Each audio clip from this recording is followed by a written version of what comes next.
Now, research by Pure Earth Ghana, an NGO, has revealed high levels of lead poisoning among children in Ghana.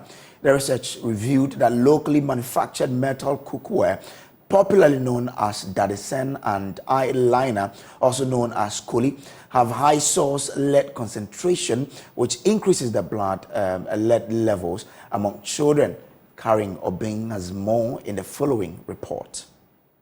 The findings of the research on the blood lead levels found that out of 3,227 children tested, more than 50% had 5 micrograms per deciliter or above. The World Health Organization recommends public health action to reduce or eliminate exposure of lead poisoning among children. Speaking at a stakeholder meeting during the dissemination of the findings, Programs Manager for Occupational and Environmental Health at the Ghana Health Service, Dr. Carl Osei, says the northern and greater Accra regions recorded high levels of lead among children in these areas. 2 studies were carried out concurrently.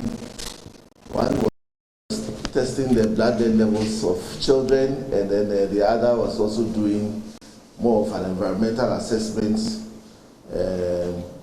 known as the home-based assessment study of lead exposure, assessing the source of lead exposure in the homes. These studies have been completed, and interesting findings has emanated from these studies.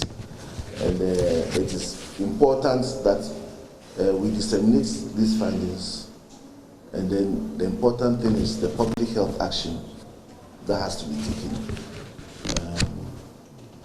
Findings have shown that we have a significant problem of lead poisoning in Ghana amongst our children.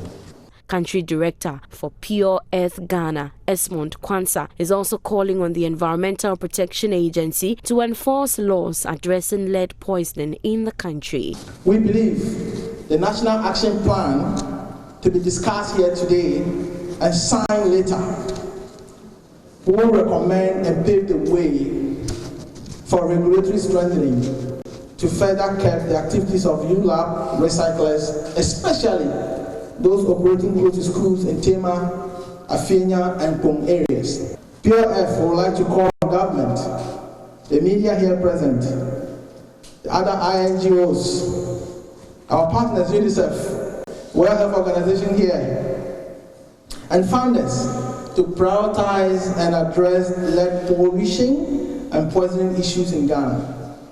Karen Obing's report read to you. Now, Vice Chancellor of the University of Energy and Natural Resources, Professor Elvis Asare Bediako, is advocating for a change in mindset and culture among Africans to encourage innovations to drive a sustainable development agenda. Speaking at a science conference in Sinyang, Professor Asare Bediako said the act of frustrating and tagging people as evil when they dare to move away from the norm, especially in science and technology, should end, else Africa will continue to play second fiddle to the advanced countries. Precious Semevo has more.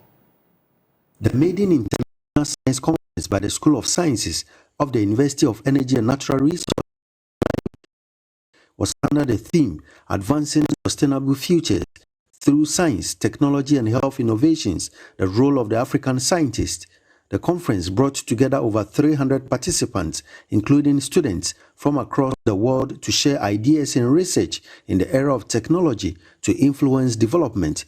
Professor Samuel Fosu Jesse is the Dean of the School of Sciences. Over the years, academia have been accused that we conduct all the imperative research, but when we are done, they go nowhere. So the idea is that because this conference is going global, bits and pieces of reports and presentation that will be picked up there will be applied by people from different categories of research cadre. So at the end of the conference, we are expecting that the research output that we have gathered, we will share and we take input from colleagues.